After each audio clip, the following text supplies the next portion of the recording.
podcast. 131 with boxing's biggest names, biggest stories, biggest fights, greatest memories and moments, sports entertainment at its best. As usual, there he is, boxing writer, author, CompuBox counter, historian, Lee Groves. How you doing, Lee? Doing well. And how about you? Good, and we got some good stuff. Joining us shortly will be actor Holt McCallany, who certainly has a connection to boxing. We'll get into all of that with Holt.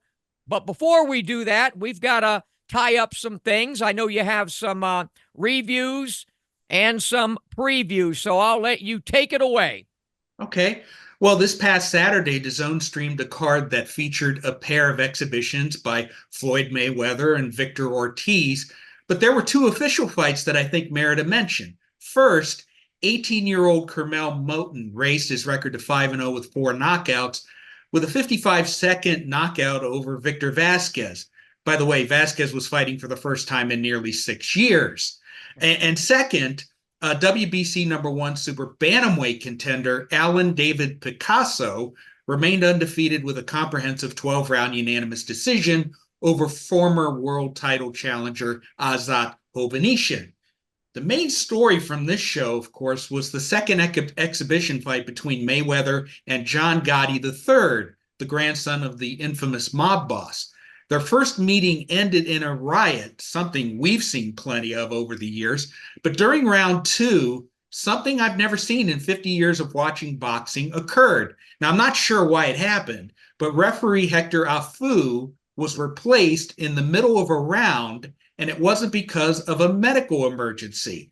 Mayweather appeared to take great umbrage at being warned for a rabbit punch, so much so that he told Afu to move, which apparently he did. During the timeout, Afu was replaced by Alfredo Uruzquieta, and the bout finished without further incident. Very strange. Anyway, the action was so lackluster that the Mexico City fans who had cheered Mayweather when he entered the arena were now booing him. Now, if the fight had been scored, Mayweather would have won easily. After the fight, Mayweather was asked about a potential exhibition with 62-year-old Julio Cesar Chavez Sr., Mayweather immediately rejected that idea, and to that I say good. Now, what are your thoughts about this whole enterprise? It's ridiculous. I don't mind exhibitions, having fun. I don't even mind the Chavez thing if they do it with headgear and 2 greats and doing it for charity and things like that. But getting hit in the head at Floyd's age, even though it's John Gotti's John Gotti, the 19th or 20th, whatever the hell he is, and whoever the hell he is, it's just not healthy. It's just Mayweather doing what Mayweather wants to do, and that's all I have to say about it.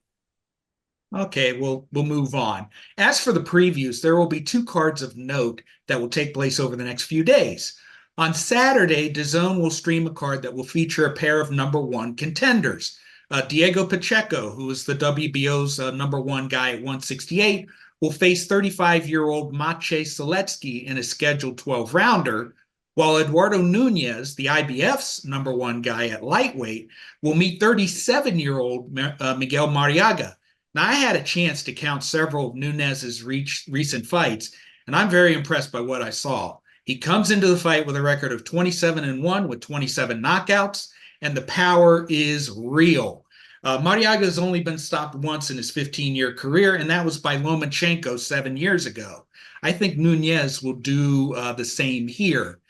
I do think the most competitive fight on this show will be the women's fight between WBC secondary 115-pound champion Adelaida Ruiz and U.S. Olympian Ginny Fuchs. Ruiz is a long and lean volume puncher, while Fuchs is a technically sound southpaw. I'm leaning toward Fuchs here, but this should be a good fight. And finally, this coming Tuesday, ESPN-Plus will stream a world title doubleheader from Japan. The show will be topped by pound-for-pound superstar Naoya Inoue, who will defend his undisputed 122-pound title against former champion TJ Doheny. Last time out, Inoue had to climb off the canvas before knocking out Luis Neri. And because Doheny is pretty good power, we'll see how well Inoue's chin holds up. I expect that chin to do just fine, and I foresee another KO for the monster. And as for the other world title fight, we will see WBO bantamweight king Yoshiki Takai defend for the first time against former WBC flyweight champion Daigo Higa, who has 19 knockouts in his 21-2-1 record. This should be a good scrap, and I do see the champ retaining. And that's it. Okay, well, Japan really making some waves. Who was the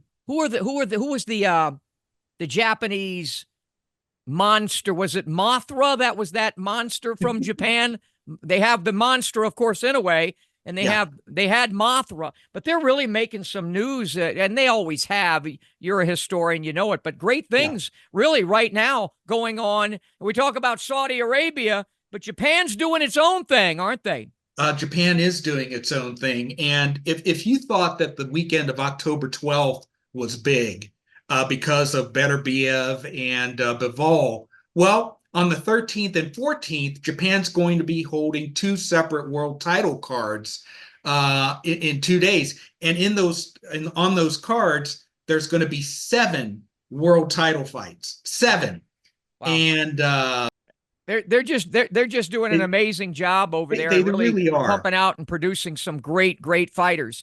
All right. Yeah. When we come back, when we come back from break, you just want to keep on talking about these great fights coming up. You know, Lee, when he's not on this show, is about 99% of his time when he's not sleeping or trying to get a bite to eat or doing some workout is breaking down all of these fights and doing counts on all of these fights. So he lives it, he eats it, he breathes it. That's why he is the best at what he does in the business. All right, when we come back from the break, we will be joined by actor Holt McCallany. We'll do that right after this. I got 2 options. Option 1, I can accept defeat. Option 2, I can get up. I can get tougher. I can get faster. I can get stronger. And then I go get mine.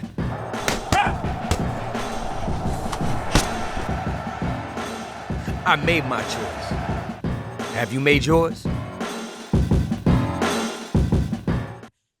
Back on In This Corner, the podcast, 131, boxing's pound for pound best podcast, and joined by the entertainment world's, I think he's one of the pound for pound best actors on planet Earth right now.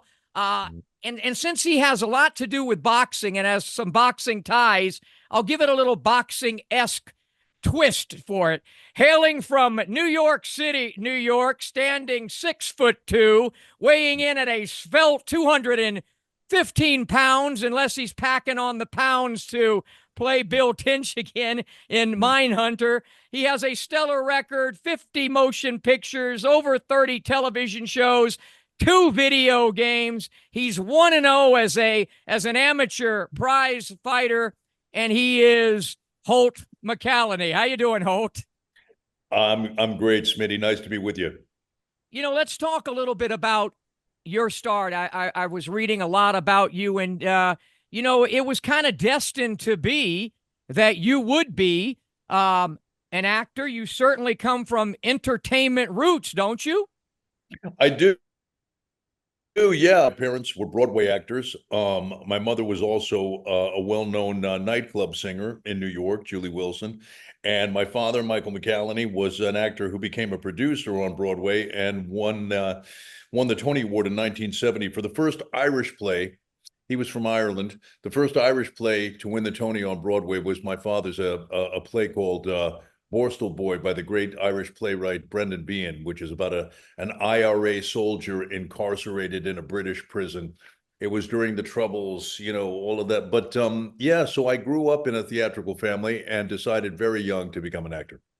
You know, I think your mother was once dubbed the Queen of Cabaret, I think. I read indeed, that. Buddy. She was indeed. We just produced a documentary about her life. And for those of you watching who might be interested in you know, in cabaret, in the old singers in the Great American Songbook, you know, my mother worked for many years doing the work of people like Cole Porter and Stephen Sondheim and stuff like that. So we're gonna screen a documentary about her life. It's Awesome. just a rough cut. It's not a world premiere. It's a sneak peek for friends and family, and it's going to be on October 21st in New York at the Cutting Room on East 32nd Street, and it should be a really interesting evening. But for people that have an interest in that kind of music and in that period. I'm gonna have to get my daughter to go check that out. Of course, you folks know him from the Netflix series Mindhunter. Most recently, his stellar performance in the Iron Claw. We'll talk about that. But he has a real boxing connection. Holt does. Against the Ropes, Fight Club, Lights Out. He was in the Tyson movie, playing Teddy Atlas.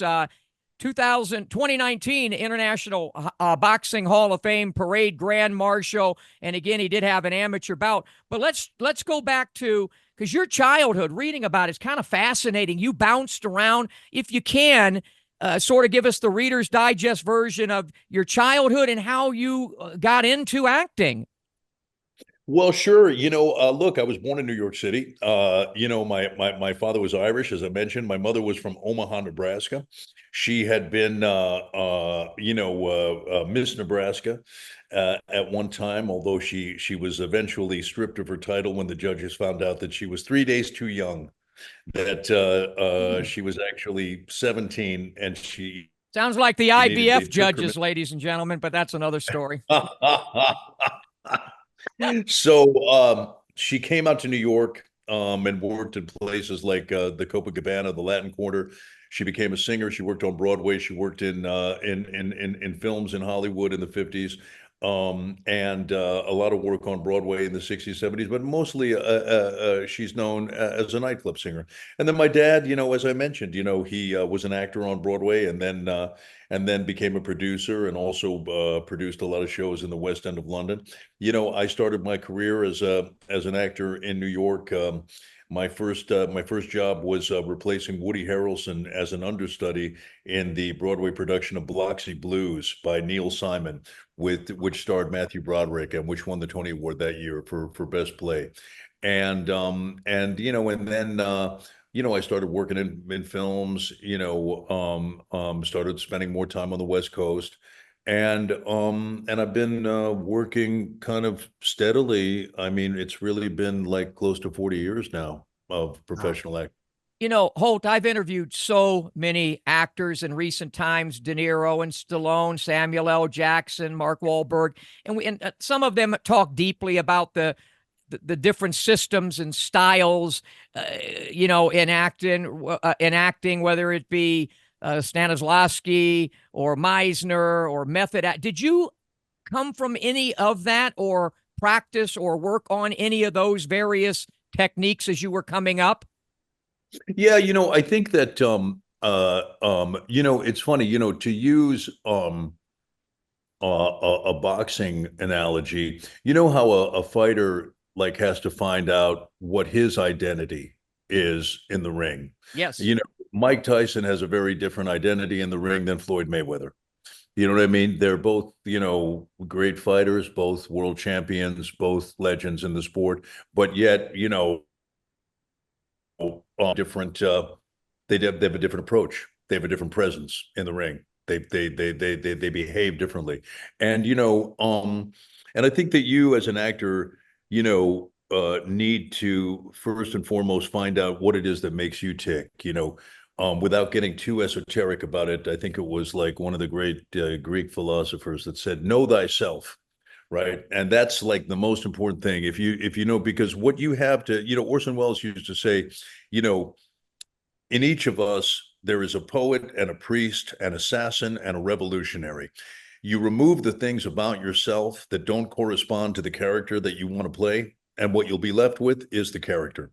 So it's always about accessing things that are within you. So you borrow from different techniques, just like you would learn things from different trainers, and you incorporate them into what your style becomes. And it's a very personal thing. I remember, for example, doing a play and at the Bay Street Theater in Sag Harbor that was I did these plays that were written by these great playwrights, Terrence McNally, Lanford Wilson, and in one of these plays, I'm supposed to be standing at the grave of my wife, who's been killed tragically in a car accident. And I had never been married, and I had never, lost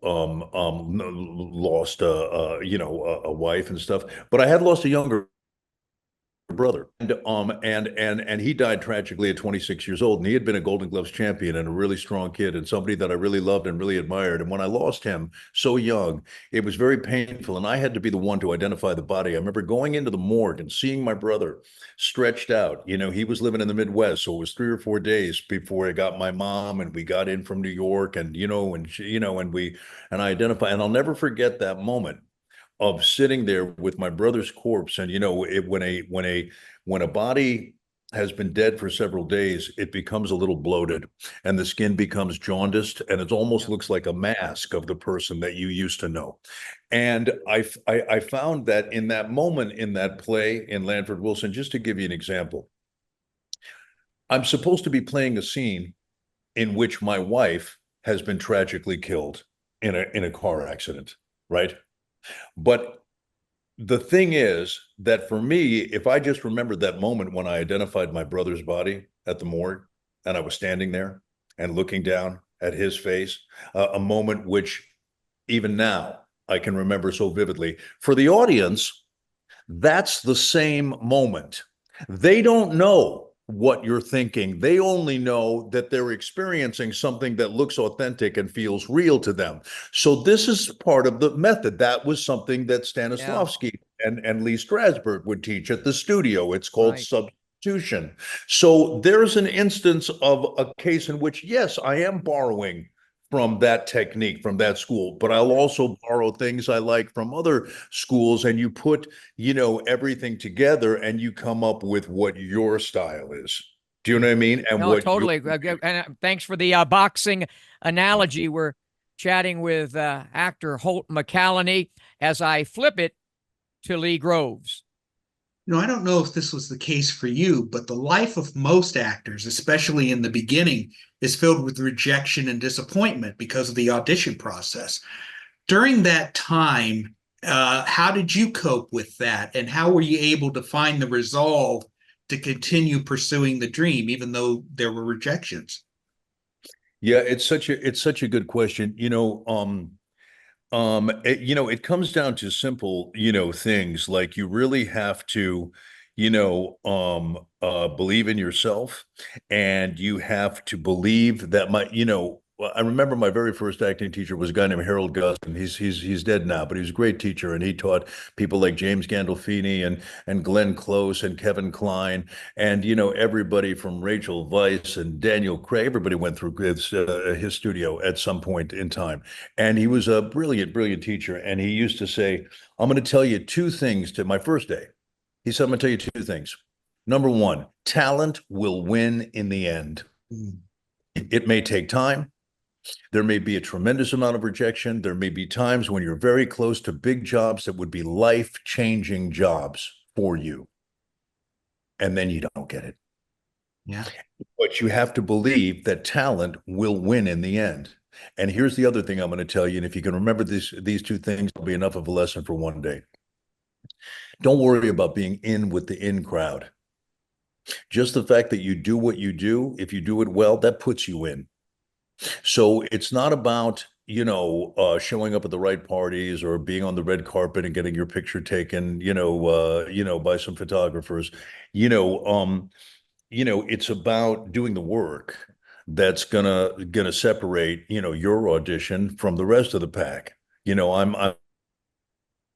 I'm fortunate more people know who I am. They offer me jobs, but I auditioned for 25 years, so I do know exactly what you're referring to. And in those days, we used to say that if you could book 1 out of 20, you were doing pretty good.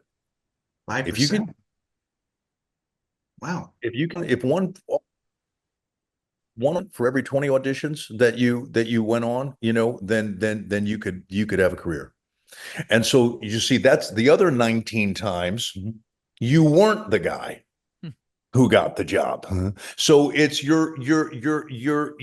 they always choose the wrong guy. They're famous for that. Do you know what I mean? So and the other part of it is acting, is a misunderstood occupation in many ways.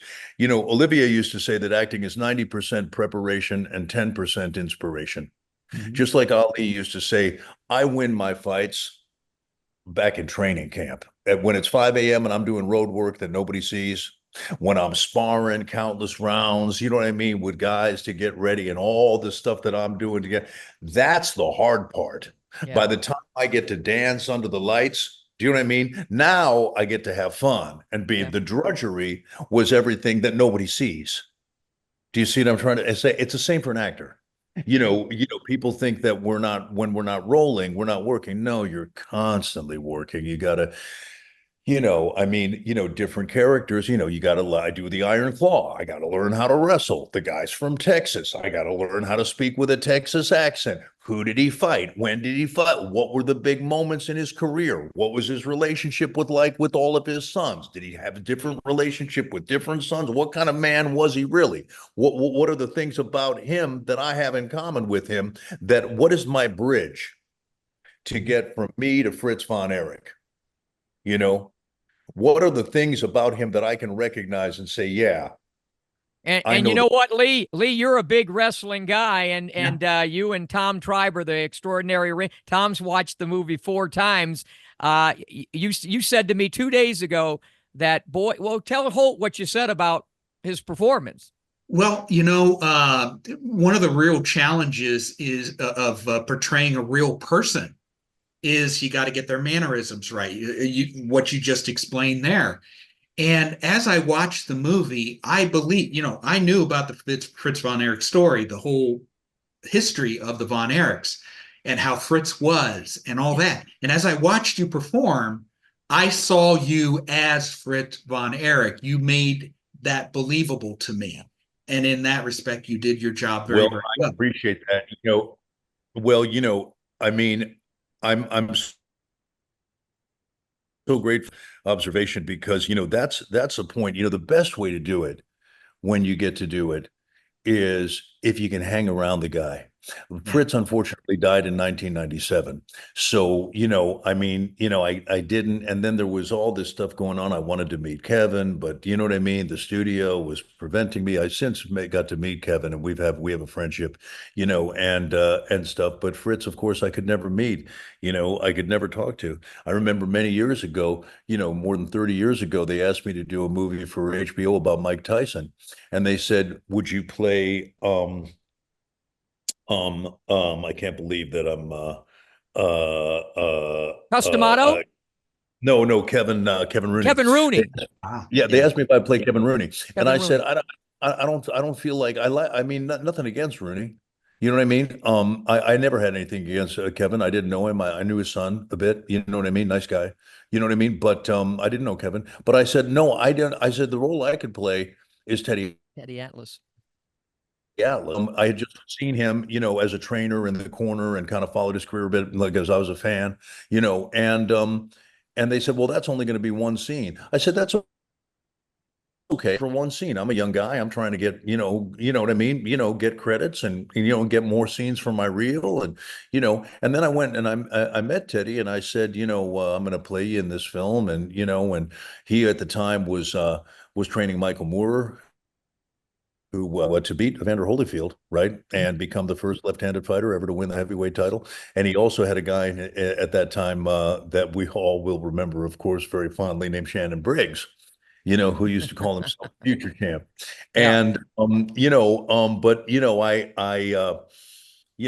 I met with him, and and he told me about some of the famous stories with Tyson, you know what I mean, up in the Customato camp, and you know what I mean. We and I when I shared that with the director, he said, "Well, we got to put this in the movie." And all of a sudden, the role expanded, and and so that's like you're lucky when the guy, because you're right, you have an additional responsibility when you're playing a real live person, because people, have an expectation that you're gonna actually, remind them, evoke that individual. Do you know what I mean? And what their recollection of him is. And Fritz was a real character. Fritz was a real unique kind of a guy. There weren't too many like Fritz von Erich. Oh no, they broke the mold. Do you know what I'm trying to say? It's, but that was part of it down at Gleason's gym, where I fought my famous amateur fight when I was doing that boxing series for FX called Lights Out, which sadly only went. Well, I'd always known that there was a guy down there named Johnny Rods who ran a wrestling school. He's a friend of Bruce Silverglade's, and Bruce just lets him run the wrestling school right there out of Gleason's gym. But because I had always been interested in the boxing side, do you know what I mean? I never really had much, and then suddenly, I get a job to play a wrestler. Well, I'm looking it up, and like Johnny Rods wrestled Kevin Von Erich in Madison Square Garden. And I'm like, well, heck, this guy knows Von Erich's. He's got a wrestling school. He's right there at the gym that I trained in for years. Why don't I just go to Johnny Rod's school and learn how to wrestle from Johnny? And so, and that's what I did, and it was a great experience. I mean, I understand now why, because I had never been. I was a UFC fan, and I was a boxing fan, but I didn't follow wrestling as closely. But once you really understand what tremendous athletes these men are, and once you understand, how, me, I'm an actor, to be a successful wrestler, you have to create a character that will capture the imagination of the public. Night in and night out. That's right. Very much so. Very much so. We had Diamond Dallas Page on several months ago. I'm the one who got him into professional wrestling, and I worked with WCW for years. So again, that's why you did such a great job. And you mentioned Teddy Atlas. I think Teddy did Teddy work your corner when you did that amateur fight? No, you know who I had that? Teddy did train me for a little while for the show. Okay. And I was very because he is one of the truly extraordinary trainers in the world of boxing. And but no, in my corner that night, I had a great amateur fighter who was also a world champion, a guy named Mark Breland. Oh, yeah. Right. Who I often joke around, like Breland went from training me to training Deontay Wilder. It's a bit of a step, you know what I mean? But Mark was somebody that I had admired as an amateur because he had an outside style that I liked. Do you know what I mean? He had side style. He used to work behind the jab with those long arms, you know what I mean? And it was a style that I kind of wanted to emulate. Mark told me you had better footwork than Deontay, though, but that's another story. Well, Mark's a good man. I went to his wedding a couple of years ago. He's a good man. And then, and then I had Bas Rutten. Remember Bas Rutten? Oh, yeah. Right, from the UFC. Bas one of the toughest characters out there, buddy. He's tough. Toughest guys on the planet. I mean, no doubt about it. And then there was a trainer who was around Gleason's at that time named Harry Kite, who had trained John Duddy, who was the Irish fighter who fought Julio Cesar Chavez Jr., I think, in a WBC super middleweight title eliminator. But John was a friend of mine, and so I had a lot of support, and I mean, I was in the Masters division. Do you know what I mean? So it's not like throwing you, but there are some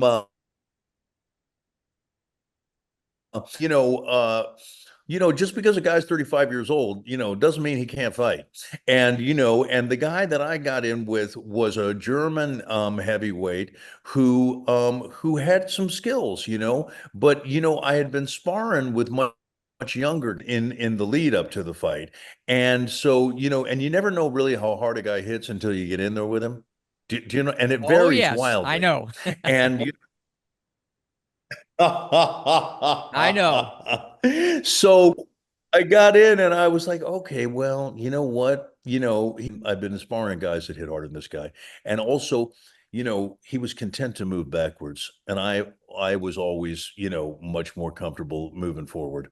You know what I mean? So the combination of those two things allowed me to win the fight. And then I kind of got the bug and I wanted to do a bunch more. And the only reason that I haven't, to be honest with you, is just the schedule. It's Yeah. just like I'm shooting movies all over I got Mission Impossible, the new one coming out. I got a movie coming out with Rami Malek called The Amateur, a thriller that's going to be a really good movie. I'm shooting the new series for Netflix, The Waterfront. I produced a documentary, the one that I mentioned, in October, and I've just been busy and like, but I Do mean, you still I do the boxing work? I was in still the do the gym. I was in workout. the gym I still earlier do. today for I got, two hours. I get good sparring, but like to train for a fight for real, Yeah. I mean, is a different thing than, working with a boxing week. When you're training for a fight for real, you're in the gym every day Oh yeah. and you're getting a lot of sparring. Do you know what I mean? And you're really, and that's what I would want to do, especially, at this stage in my career. Back in 2010 when I did it, I still wasn't very well known. But it's 15 years later or whatever it is, and I've done a lot of work in the interim. And I mean, I'd want to go out there and just, show the best of myself at this age. Do you know what I mean? Because I know I can still do it, but you just can't be in two places at Right. once. I know, Lee, I interrupted you. I know you got a few more questions. Go ahead. Sorry. Well, in 2019, the International Hall of Fame picked you to be the Grand Marshal of the Parade of Champions. What are your strongest memories of that experience? Well, listen, I mean, as I mentioned, that was a really, really, really extraordinary, a coincidence because, I'd had that 30-year friendship with Teddy ever since I played him in the Tyson movie. And then he was inducted that year into the Hall of Fame. And he asked me if I would go up there with him and his family and a few friends of his, you know what I mean, and be there, you know.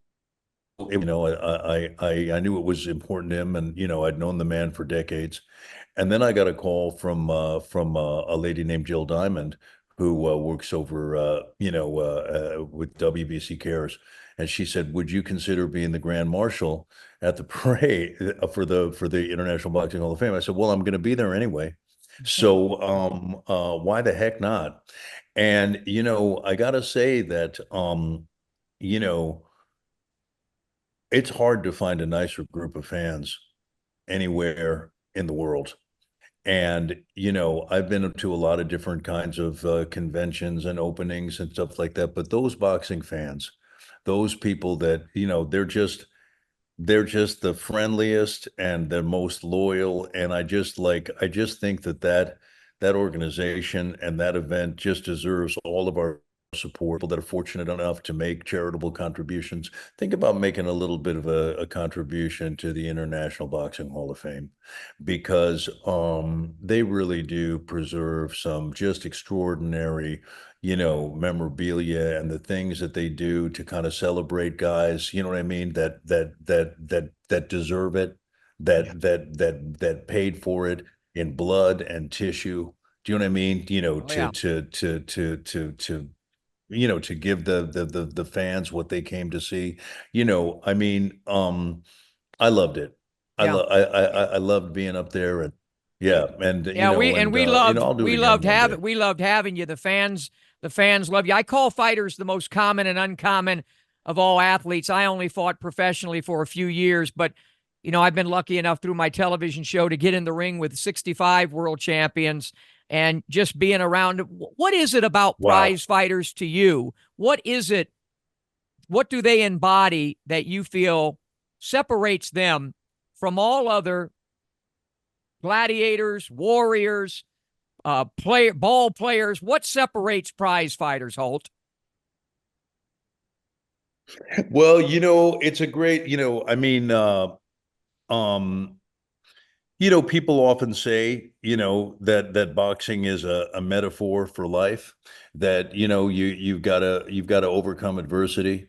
You've got to find a way to remain graceful under pressure. You're going to be tested. You know what I mean? You gotta stay composed.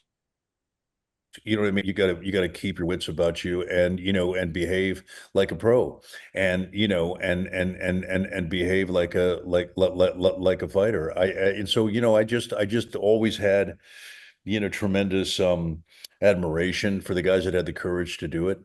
And I did see some similarities to what we have to do as actors, in this respect. You do your training, and you do your preparation, and you try to check all the boxes and do everything that you can think of to get yourself ready, and then you go out there and you give it the best that you have, and you hope for the positive result that you want. And hopefully, if you're not deluding yourself, can't lie to yourself. You got to be, then you belong in there. Yeah. And then, and I yeah. brought this up to De Niro when I interviewed him about, and I got it when I interviewed Ray Leonard when we did the In Ring in Canastota together, and about thinking in the eye of the storm. The great fighters are able to, with all the lights basically out there naked, getting hit by maybe a Tommy Hearns or a marvelous Marvin Hagler, but they still have to execute a game plan. I just wonder, with somebody like you who's actually taken it further than most of the other actors who've actually played in boxing movies, I just wonder if that helps you with all the lights and the cameras and the directors and the this and the that, your training and your focus with boxing, if that in any way, or is that just a mindset that you have anyway? I don't know, but I just wonder if that boxing training and that mindset helps you when you're working on a scene. We see the final scene, but there, I've been in those studios and the cameras and the lights and the this and cut, and it's not easy. Well, thank you, Smitty. I appreciate it. Yeah, listen, like right now, I'm here in North Carolina. I'm shooting this show in which I play, a fisherman, a guy who owns a fishing company, and it's going under. So I turned to drug trafficking in order to try to save my business. And tomorrow I'm going to go out with the real fishermen, and I'm going to spend the day out on the trawler, and we're going to go shrimping and do all this stuff. And I get, you want to try to have experience you think the character would have as you can. It's never going to be identical. You know what I mean? Even if you're playing a convict and you can convince, a cop friend of yours to lock you in a cell all night so you can feel what that's like to be confined. You're still an actor who's going to be in a prison cell for one night. You're not a convict who's doing a 5-year sentence. You know what I mean? But, you can get a taste of something, and you'd be amazed at how much you can learn from that. And, I think I learned more about wrestling in 6 weeks with Johnny Rodz, who's like 84 years old, but has wrestled Andre the Giant, Hulk Hogan, Bruno Sammartino, everybody in the world, right? And if you just listen to this man and let him coach you and let him try to, you can gain so much knowledge. And that was kind of when I decided, okay, I'm going to play a fighter. Well, what entitles me to, yeah, I've known some fighters, but I got to get in there and I got to, have that experience. And the only thing I asked, because it was as I mentioned, it was at Gleason's, and, it's our friend Bruce Silverglade, of course, who runs Gleason's gym in Brooklyn. And on the night of my fight, I said, listen, Bruce, just do me one favor. Let me fight first. I just don't want to spend, hours in the locker room. Oh my God, And he said, let me see what I can do.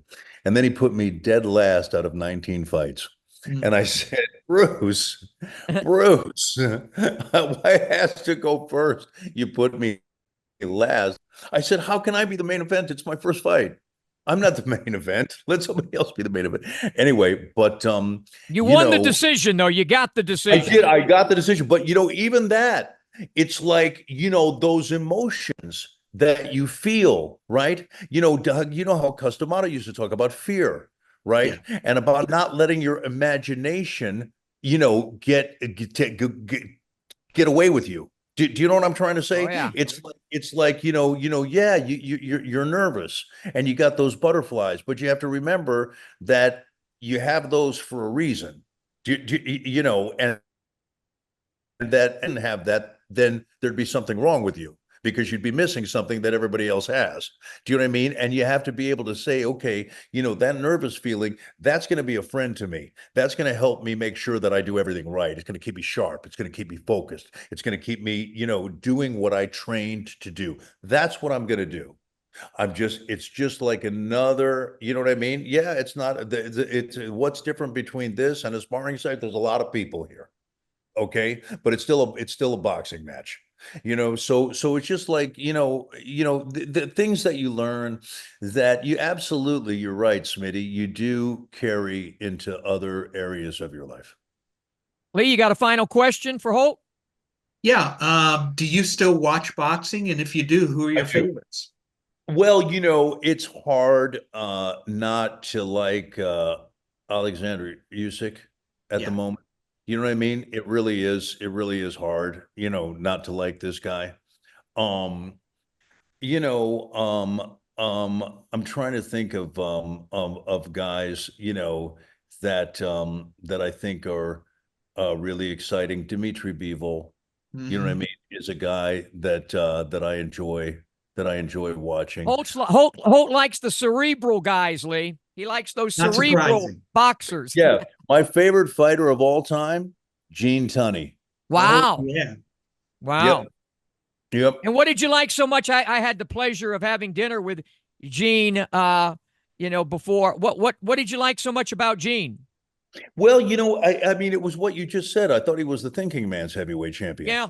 I mean, Dempsey was a beast. You know what I mean? And, and I love Jack Dempsey. I mean, what a legend. He actually took my mother to a Yankees game back in the 50s, right? And my mom was a little nervous. So she asked if she could bring her mom on her date with Jack Dempsey. But, in those days, I guess a chaperone wasn't as ludicrous an idea as it would seem today. But no, but you said Tunney. I thought you said Fulmer. Tunney is my guy. Was brilliant, he has those fights against, against Dempsey, though. Yes, no, Tunney was brilliant, but, man. Dempsey was who understood, I thought, more than other heavyweights of his era, how to use his legs, how to work behind the jab, how to, you know what I mean, how to use the ring. He was defensive, responsible. You know what I mean? He could punch, but he was also, he was an astute businessman. He had a friendship with George Bernard Shaw. As a matter of fact, his son wrote a book about it, which I recommend, called The Prize Fighter and the Playwright. Yeah. And it chronicles the friendship between Gene Tunney and George Bernard Shaw. Yeah, he'd read Shakespeare in between training for fights. I know your favorite movie, I think I heard you say, favorite boxing movie was The Setup. I think I heard you say that That's before. Right. Yeah. Oh my God. Yes. What did you like so much about that movie? Man,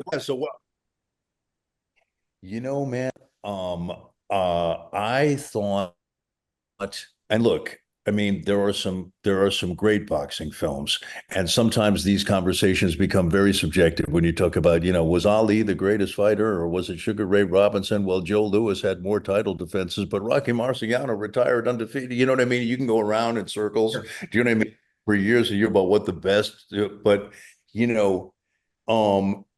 I like the story. I like the idea of, a journeyman fighter. You know what I mean? Who's got, plenty of losses on his record, has been around for probably too long and should have already found another way to make a living. Do you know what I mean? Who, is an opponent and who goes from town to town. Do you know what I mean? And, and picks up what money he can, right? And, the movie starts and he's in a motel room with his girl, and Robert Ryan, who's this Irish actor I always liked, who went Dartmouth College, where my father and my grandfather both went. And Robert Ryan, he gets out of bed and he looks in the mirror and he turns to the girl and he says, I feel strong tonight. And right there in that setup, you know what I mean? You understand, like, because his manager and his trainer have taken a bribe and promised these gangsters that he's going to take a dive. But they didn't bother to tell Robert Ryan because they didn't think he had a chance anyway. You know what I mean? But, sometimes, a crafty old veteran on the right night, you know what I mean, can expose, you know what I mean, a young prospect who maybe isn't everything he was built up to be. You know what I mean? And Yeah. we've all Happens all the time. happens all the time. And I just thought Robert Wise was one of the great directors of his generation. I thought that Robert Ryan was a really good actor, and I really liked the story. I found it very believable. You know what? I got one. I'm going to break it on this show. Here's a movie that, and Lee and I spoke about it. Here's something that along the Von Erich, along the Iron Claw, there needs to be a movie made at some point on, and he's still with us, but he's going through a rough time. George Chuvalo. Have you ever heard anything about? And you know what? They would have to do a little bit of but you certainly don't look your age, but you would be great in that movie and part of that. I'm telling you, the George Chuvalo story, it has a lot of parallels and things like the Von Erich story with tragedy and things like that. And I just thought that would be. Stallone asked me what I thought would be the next, but I think it's Chuvalo. Chuvalo, there should be, and you should be in that movie, I think, playing the lead. Well, tell Sly I'm available. For him, well, no, busy, Sly, but I'll Sly make was time in talking my about another schedule. movie. I'll take my. Hey, you're kind of busy. So the Waterfront, you touched on it. Before we let you go, when can we look forward to seeing that on Netflix? So that'll be on Netflix in 2025. It's going to get a big promotion, and after you guys see it, I hope you'll like it. I can come back on and you can let me know your thoughts. No, you killed it on Mindhunter. I have fascination with serial killers. We could talk about that one for hours and hours. I also hope someday we get you back in Canastota at some point. I really hope. I know your schedule is daunting, but we wish you continued success. You're kicking ass and doing a great job. So keep up the great work. Holt McCallany, thanks for joining us on In This Corner. I got two options. Option one, I can accept defeat. Option two, I can get up. I can get tougher. I can get faster. I can get stronger. And then I go get mine.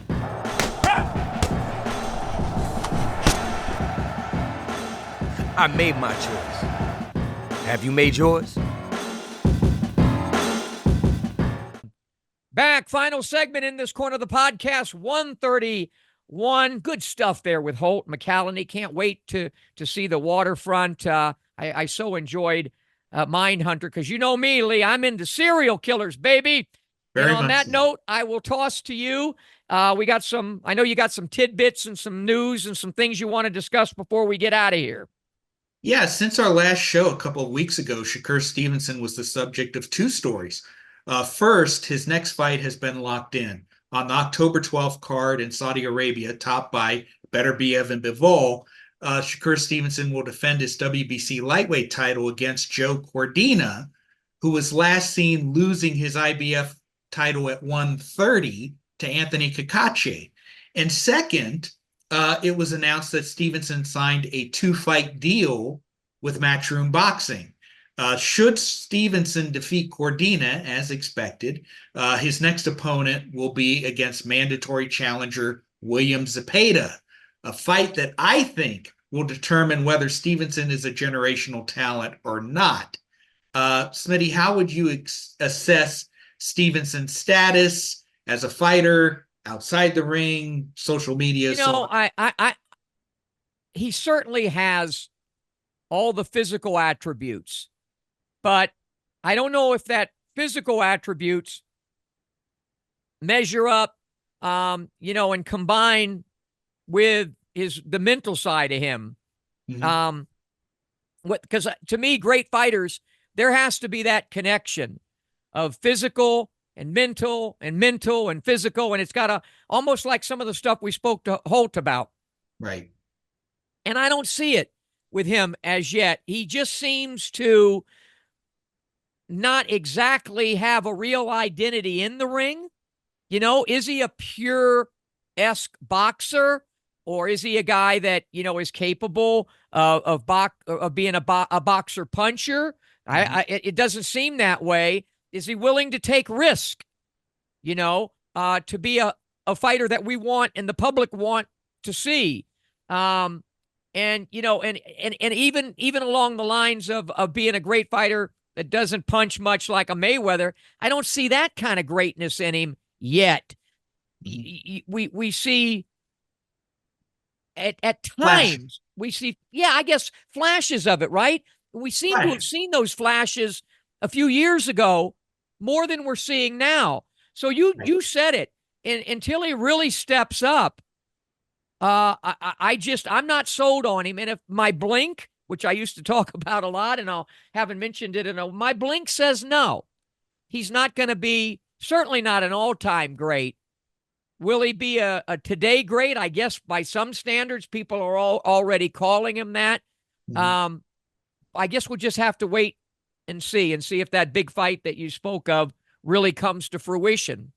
And then, of course, if he goes on to beat Zepeda, a fight with Gervonta Davis could be on next up. So certainly Shakur Stevenson's near future, yes, he's going to be the heavy favorite against Cordina, but against Zepeda and against Tank, I think those will be his really defining fights that will determine his place. And in many ways, it'll define Zepeda and also Tank.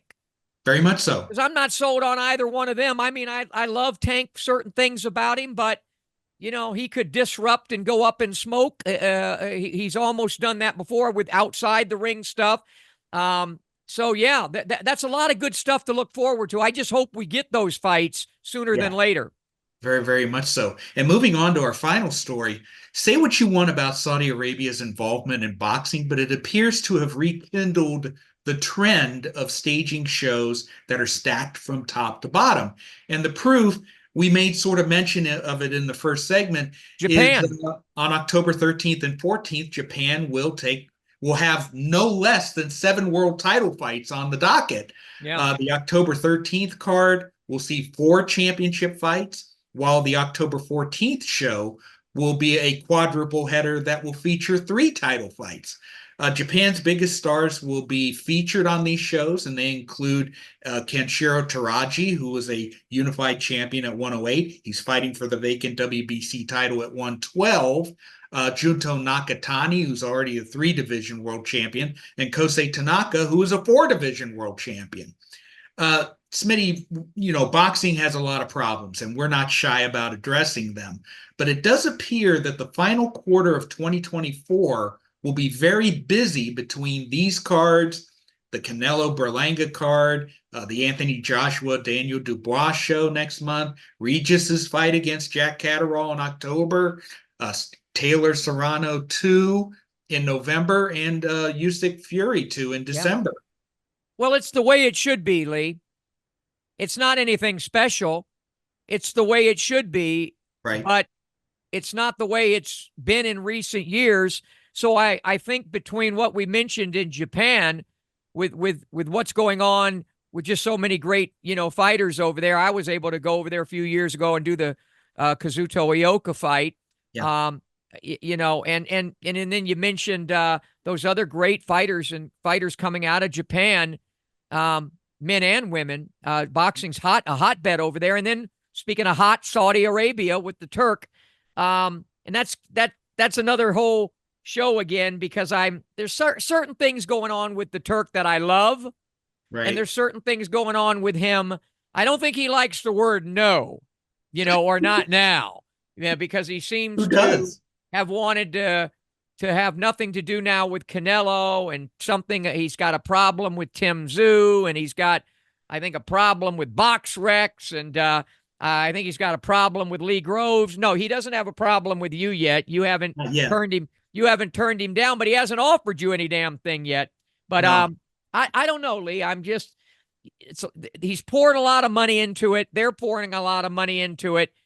But he's also, and Saudi Arabia is also into tennis and to golf and to UFC and to this and to that. And I just wonder not to say the well will run dry, but I wonder when the well will run dry when it comes to boxing and the money that he'll continue to put in to that. It is a damn good thing now. Hopefully boxing can learn something from it, but I have my doubts, but we don't have time to go any further. But you're right. It's going to be, kick-ass time in pugilism, September all the way through, I think, until even into May. And hopefully we may get Canelo gets by Berlanga. Maybe we'll get that fight with Canelo and Bud Crawford. I think it's still a possibility. I think so. The ones you just mentioned, we have some great stuff and some great fights to break down.